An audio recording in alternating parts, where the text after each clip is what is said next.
and gentlemen, now welcome to App State Sports News and Facts Podcast with your host, Jacob Elliott. Hello, Mountaineers fans. I'm Jacob Elliott with App State Sports News and Facts Podcast. I have one of the most legendary voices in App State history here today with me, Mr. David Jackson. How you doing, Mr. Jackson? Doing very well. Congratulations on getting this podcast started. I'm sure that you could beat Alex Johnson and Charles Haynes in a foot race. So, I'll put money on you in Vegas the next time I'm there. Yeah, I know AJ. He helps out at my brother's school sometimes. He's a really good guy. I actually got my inspiration from him to do this. So. Oh Lord, don't ever say that to him. Please don't say that to him. He would be so much harder to deal with. Yeah, they contact me sometimes. We talk back and forth. But I'm glad to have you on. I know most of my fans will remember you from your most memorable moment, Michigan, and then the Camellia Bowl, and your voice has just been a culture in App State, and it's kind of hard for people like me to get over it because I've heard it for so long, and it's so amazing. But tell me how you got started into doing broadcasting and announcing and stuff like that.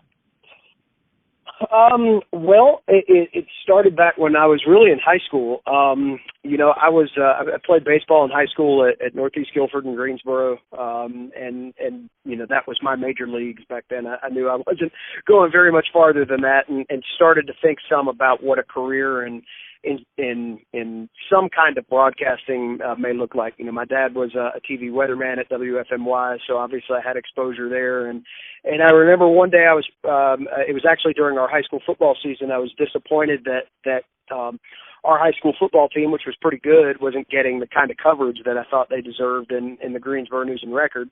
And so I was planning at breakfast one day to my dad about this, and he's like, "Well, what are you going to do about it?" And I was like, well, that's a challenge. So I became our school's sports information director and really kind of got involved in sports media that way. I wrote press releases on our team, was the PA announcer at my high school. My athletic director, John Prim, was incredibly supportive of the idea, and that got me to understand some of the business side of the sports industry and that there was a business side to it. So when it came time to come to school, I applied at Appalachian, was the only school that I wanted to go to, mainly because of ski season. That's what drew our family to the area, and that's what made me want to be in Boone. So I got accepted to App the day before App played Western Carolina in 1995 at the Rock. Scott Satterfield hit Otis Smith with that long touchdown pass. And I remember the temperature changed about 35 degrees between kickoff and the end of the first quarter.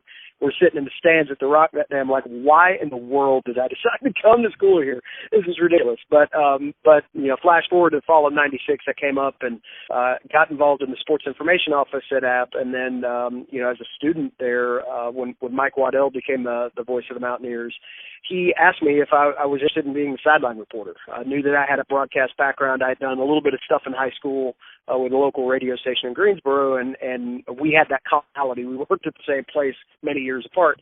So he said, hey, we need a sideline reporter. Would you be interested? And I jumped at the chance and was the sideline reporter on the radio network, the Appalachians, 2 years in college before becoming the permanent play-by-play voice in 2000, shortly after I graduated school. So it was a fun time. I wouldn't and certainly enjoyed the opportunity to be involved in a good number of signature moments throughout the years. Yeah, and I'm going to kind of feed off that right quick. Most people don't know my backstory, how I got started. I actually got started in high school just last year. I went into the technical theater side because I was so talented and creative in the technical side. So I went to there, and then last year I was kind of getting frustrated because I'm a visual person, and we did our school morning announcements over the intercom. I went to my principal and said, can we do something about this, maybe make like a broadcast or something? He had the same idea. We came together.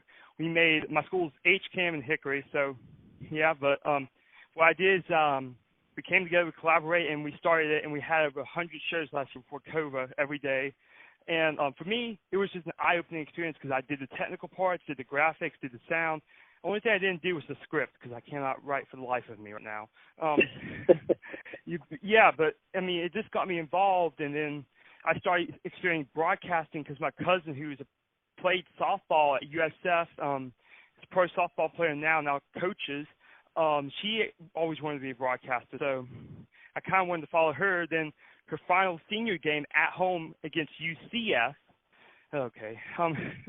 They asked me if I would come up and announce names. They didn't know my cousin would be up there, so I got to call my cousin's name for the very last time in her college career at USF over the intercom and her back, and then that just got me going with the broadcasting part. I love to talk to people, and I love App State dearly. It's like it's crazy because I may actually not even go to App because of my field I'm trying to go in, but App would be my second choice right now. It's Western's number one. Don't get me started. Did you say Western Carolina?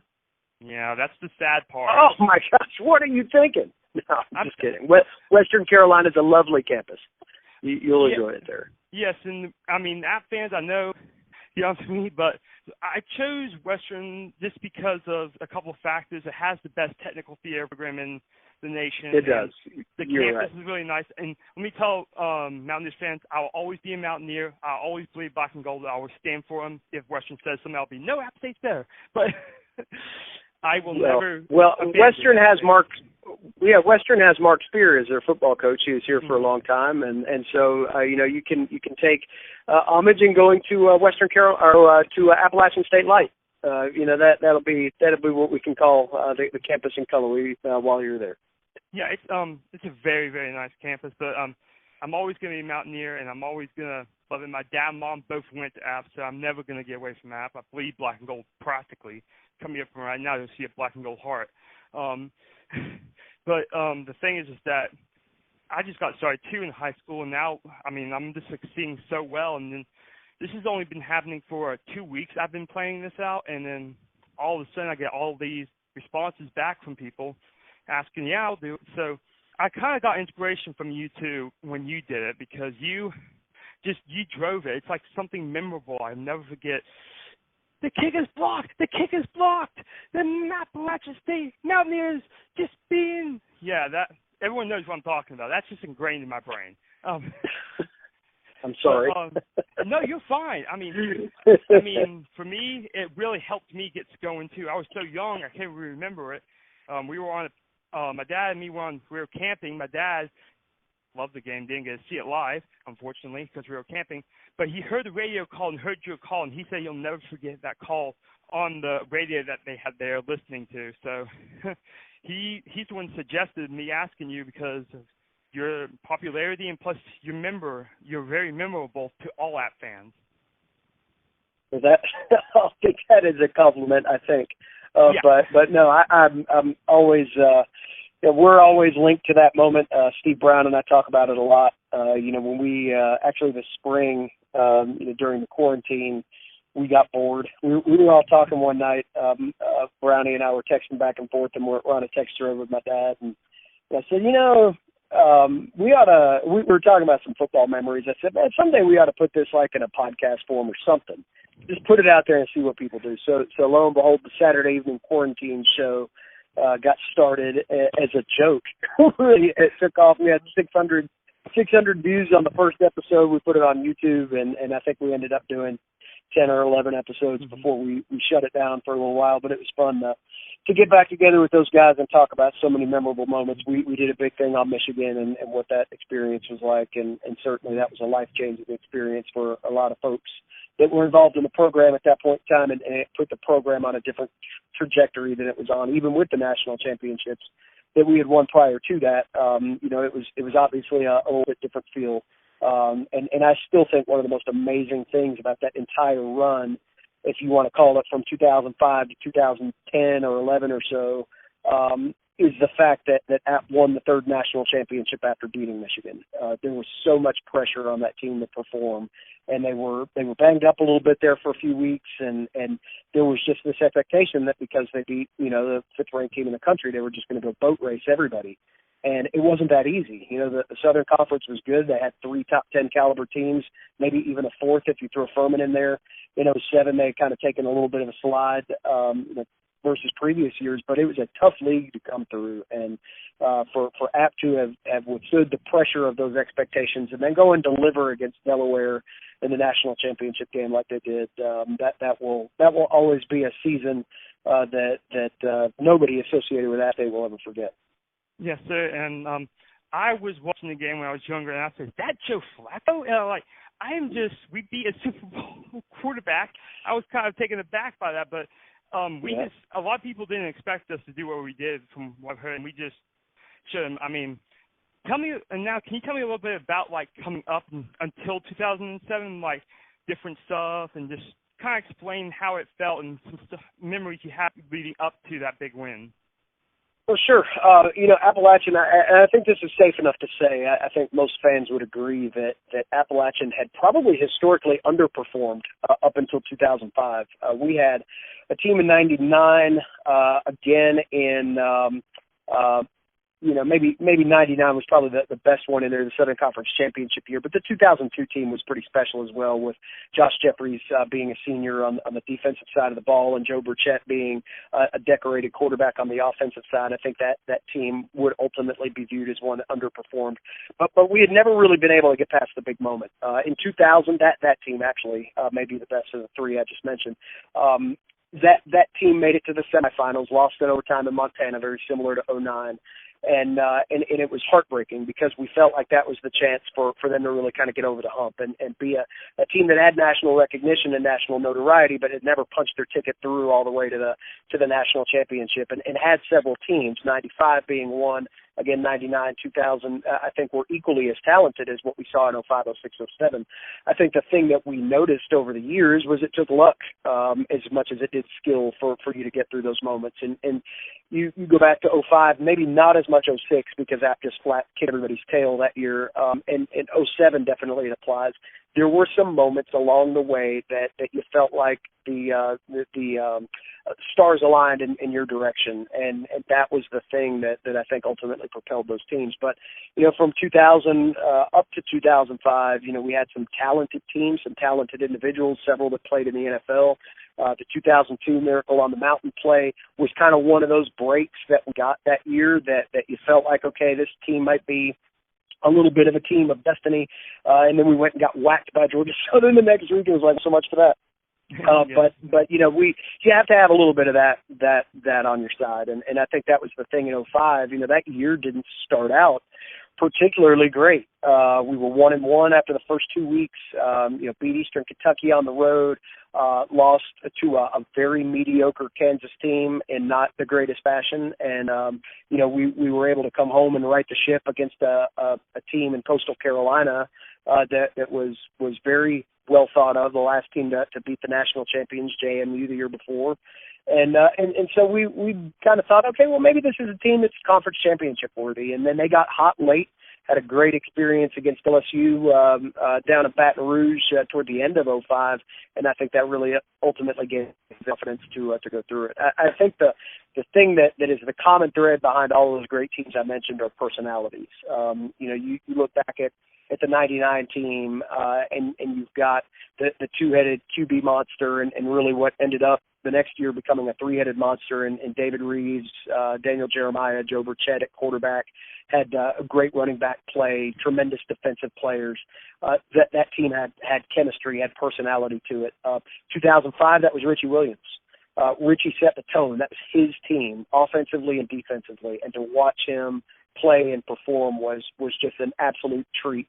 The first thing I thought of when I saw Marshall pop on the schedule the other day was that's when Richie got his first start. Joe Burchett was hurt to start that year, and Richie rolled out a very wide-eyed redshirt freshman and played pretty well against a Marshall team that had Byron Leftwich then and was pretty good. So I think that's what carries this team too. I mean, you look at these guys this year and what Thomas Hennigan brings to the table on that side of the ball, and Zach Thomas being a poised and polished quarterback, and the defensive weapons that are available. I mean, that's what it takes to win. You have to have people that teammates will rally around, and that's been the staple of Appalachian football for decades now, is having those mix of players that are able to spark the rest of the troops to get the job done in the moment of truth, and that's largely what we were able to celebrate for so many years.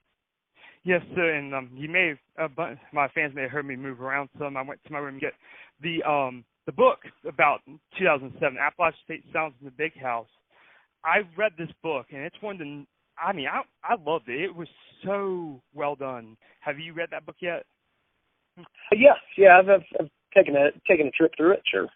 I love it. But the coolest thing about this, for my fans, if you can find it, is it actually shows you the plays, like a drawn up plays, and that's really cool in my opinion. But just saying, like, going off Thomas Hannigan and all that stuff, I'm not sure who's going to go where, but the NCAA just announced that all student athletes can compete next year without losing their eligibility for this year. Right. So, therefore, I look at our schedule next year: Miami, Marshall, Elon. Can't remember those teams. They're good schools, but App has a good chance. We're not getting too far ahead of ourselves here. But in 2007, yeah, we know the big Michigan win. We know we had a loss, blah blah blah, but we still made championship. But App just kept on growing and growing and growing until Jerry Moore left, and we had Scott Satterfield. I love Jerry Moore. I met him a couple times. He's one of the nicest guys you'll meet, and one of the guys that App State will never forget. And I'm glad. Are they still planning on putting that statue of him out there? Yes. Yep. And the Brick Plaza as well, and yeah. And there's still, I think, fundraising for that too. Yeah, and I definitely amend that, and I definitely agree with that. There's no doubt about it. I've been up to the stadium recently, and it looks like a new stadium almost because you can't even recognize it. But back to like the 2009 till 2013 season, App went up and down the playoffs. I remember me and my dad going to the Montana game at home, and it felt so good to beat them. It really did. Like it was really. We had them one. Yeah, we finally got past them. We should have done that another year, but but we had some up and down years. Lost to Maine, lost to Illinois State. Then we had that year we were going to transfer the next year to FBS, and we lost to North Carolina A&T, Liberty. Wait, was that the same year or wrong? Or Liberty was 2014, but A&T, they were all in there together. It felt like. Yeah, and Charleston Southern, and for me, people were kind of questioning it, but. 2014 team started off slow and kind of rough, but then you see the second half of the schedule, App just took off running with that. And a lot of people were surprised that we knocked off Arkansas State, Louisiana, Troy was okay that year, but we beat some really big teams and helped Georgia Southern, unfortunately, win the championship.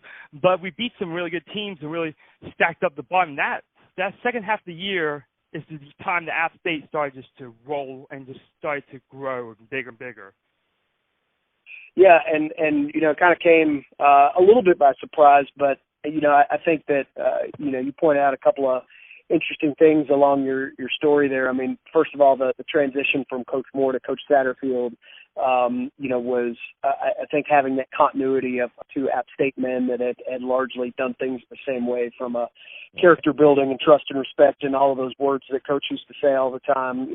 Coach Satterfield was able to carry that over, and I thought whoever came in behind Jerry Moore was going to have a tough time living up to expectations, but to have somebody that was so much a part of the DNA of our program under Coach Moore be that person, I think that made the handoff a little bit easier. And then obviously Coach Satterfield was able to put his stamp on things, and the rest is history. But I think the thing about that, the 2013 team, you're right. I think that I think the way you said it was that App had been up and down.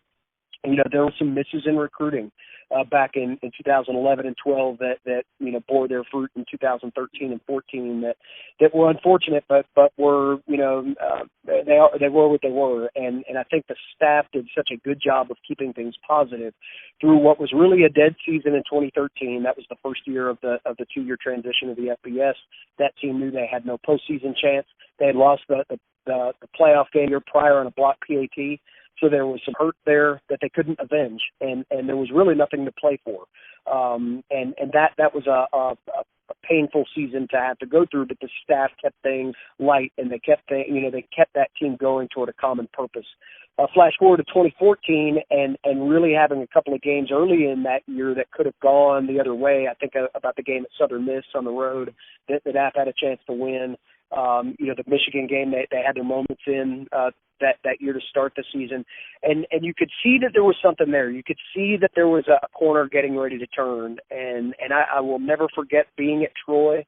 We lost the Liberty game the week before.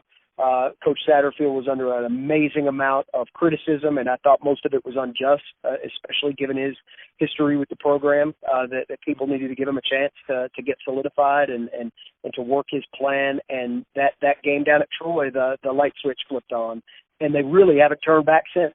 And that was about a staff that was positive with their kids. They kept preaching fundamentals. They developed players and talent, and they took a very young team that was buoyed by the extra scholarships and turned them into a perennial FBS conference champion contender. And they did so in a relatively short window. I think the thing that I always remember about the Troy game is that, he was so touched by the win. Right. That was a game that was certainly, Troy played pretty well, and we went down there and thumped them pretty good. He felt so excited about that win that the team stopped and got ice cream on the way back. You can imagine 3 bus loads of football players descending upon an ice cream shop after a game like that was a little bit difficult to deal with, but he wanted those guys to know that he appreciated the effort. And then they went through a very difficult trio at that time of Louisiana Monroe, Lafayette, and Arkansas State, and beat all 3 of them. And that's when we really kind of got the sense of, okay, well, this program's on pretty solid footing here.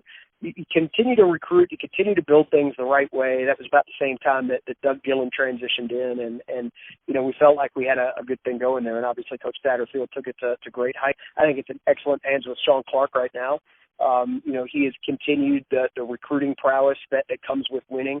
I think the one thing that I do want to mention that you mentioned about the NCAA announcement, yes, there is that idea for extra eligibility for everybody that is going to play through this year, but that doesn't necessarily mean that everybody's going to stay. And that there is, and that's going to be the hard part for this staff to really deal with. It's having that conversation with kids that do have a very short pro window, and helping counsel them in the right way to take advantage of that. But then you may see kind of more of that blue-collar journeyman, 6th offensive lineman, the 4th receiver in a 3-receiver set, those guys, that extra experience that could come from those folks being able to stick around for an extra year could benefit. Next year Appalachian's going to lose a lot of offensive weapons. So if there's any opportunity to keep some continuity around, I think that would certainly help.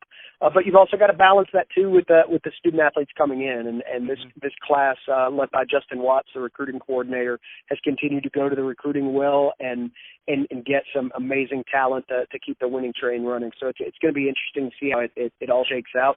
But certainly you go back and chart the progress from take it all the way back to 1995, the season it got away, the one that Apple was undefeated and they lost in the second round of the playoffs, and people thought that was the best team ever.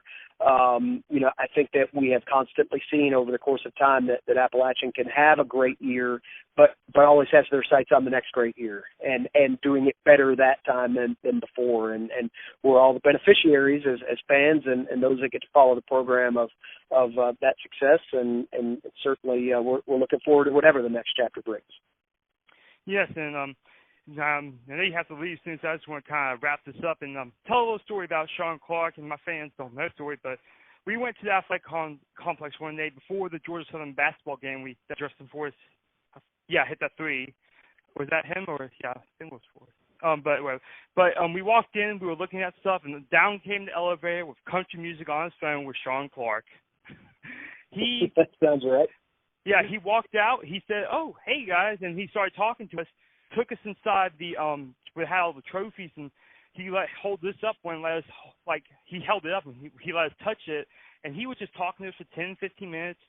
It was not in a rush, very calm, very pleasant, was very relaxed. And it was an amazing experience to meet him and actually talk to him due to the fact that I really haven't had any experience with him. It was just an eye-opening experience to see how much he loves his program. And I mean, I've told everyone I love his introduction because they were so meaningful and so die-hard. He wants to do it.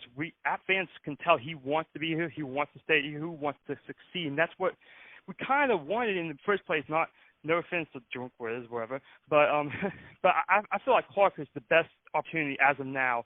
But then we see Scott Satterfield before that league go to Louisville changed the whole program around, and I talked to Tony Washington, who was there from last year, before he was now the wide receiver coach at Coastal. He said it was just an eye-opening experience, and this kid's just Brian Satterfield just did an amazing job. Now I don't know. Now they may have a chance to go to the ACC championship game due to the stimulations and the schedule. They have not too hard of a schedule. I mean, Scott Satterfield turned that program around, and none of us expected that. And I applaud him, and I still love him. It's just amazing. I pulled for him, though, too. Yeah, Sat was a special guy. I know that working with him, those that are in the industry understand that not all head coaches are built like Scott Satterfield. he had no diva in him. He had no difficult dealings or anything like that. He was as genuine as he comes across every day. He's a good old boy that loved to play football and coach football and win. He loved to win. And I think that was the hardest part about 2013 and 14 is that he knew that they were doing the right things to develop players, but the results weren't coming in the win column, and it was finding other ways to measure success that I think really was helpful for him in developing as a head coach moving forward is that sometimes it can't be as much as the industry points toward wins and losses. Sometimes you've got to find a way as a coach in a particular situation to find other ways to help people improve. And I think that Scott Satterfield's going to be a guy who, from the moment he stepped on foot as a walk-on player back in the early 90s to the time that he left as a championship-winning head coach, he's going to continue to bring great notoriety to Appalachian State and with it its football team because of the kind of person he is, the kind of coach he is, and ultimately I believe the success that he's going to have at Louisville, he's going to turn them into a national championship contender without a doubt in my mind. And I don't think any of us expected to see the turnaround that they had last year. Oh, yeah. Maybe given what he had talent-wise, but you give them the opportunity to recruit, and they're going to do something special. And I think that goes. You go back to his success at App State, he bled the blood. Same thing with Sean Clark. Those guys have a different understanding and appreciation for what makes the App State machine work because they were so deeply involved in it. Nothing against Eli Drinkwitz. I think he did a great job managing a great team that was given to him. And there is something to be said for that. But, it's a different emotional level of understanding and expectation when you've got an alum leading a program. And I think if he ever got the opportunity to do that himself, I think he'd feel the exact same way. With Sean Clark, I think you've got somebody that understands that with App State, you do it a little bit different way. You've got to try a little bit harder. It's a little bit more of a blue-collar approach, but that this fan base celebrates its own well. And I think that will be what ultimately translates for him. Here's another one of our guys leading our program and wants it more than anybody does. And I think there are some others that have certainly followed suit as assistant coaches. I think a lot of that credit goes back to Coach Moore. Developing people that understood the passion and the sacrifice and the hard work that it took to do those things well in coaching. You go back and look at high school and college coaches across the country, so many of them that Coach Moore has touched, either as a coach or a mentor in some way. Largely, many of them have found success. The principles of trust and respect, and how you're going to finish, and what are you really willing to give up. I mean, all those Coach Moore cliches play out in the careers of a lot of the lives he's touched. And again, App State's been a big beneficiary of that over the years. Yeah, and just quickly, just want to recap and just say some stuff. It's great that App's been doing it, but the better thing is I've been to both Camellia Bowls. I've been to the $1 last year's New Orleans Bowl. I'm just telling you, the bowl games are totally different. I mean, Toledo, amazing game. I love that game, especially the run back for the touchdown. Then Zach Maddox, I can still see that picture of him throwing his helmet off and just looking like he's an imaginary player there.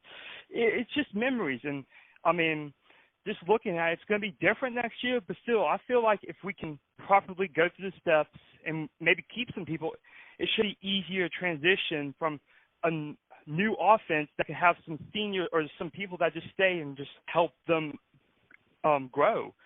Yeah. Do you agree?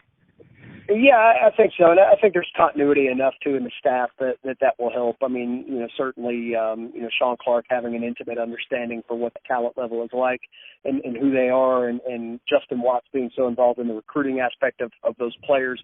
We're bringing back Nick Cardwell, somebody who understands the App State DNA incredibly well, and then I think bringing Dale Jones back on the defensive side of the ball. There's another App State guy that gets the culture, that knows the kind of kids you need to win with here. And I think Dale's had some experience outside of App State for the first time, in 20 plus years. That's going to be very valuable to him as a defensive coordinator, and he's got a great staff around him that's going to be able to help him execute that vision. So I think the future is bright. The cupboard is full at the right time, and I think also as you look forward to the kind of rebuilding of this program next year, especially on the offensive side, and taking some of those guys like again and Thomas and some of the headliners that have provided so many great memories over the years, we're going to see new names and new faces and new impacts that are going to come. But the foundation has been built. It's been built for decades, and the guys that are carrying that now from a players and coaches perspective are understand the impact of what they're doing and what they're dealing with, and they certainly have an opportunity to continue to grow this program forward. Yes, sir. Yes, sir. And that looks about time we have today, folks. I'm so happy to have David Jackson here. I could talk to him for hours, it seems like. We could still make a podcast for 2 hours straight. But now you're getting into that black and gold podcast territory, man. You don't want to go over that 2 hour mark. People start tuning you out and eating sandwiches of their own accord. Yeah, you're a very good guy, and the App fans love you. And that's all we have to say, folks, from App State Sports News and Facts podcast. Thank you very much, folks, and go Mountaineers.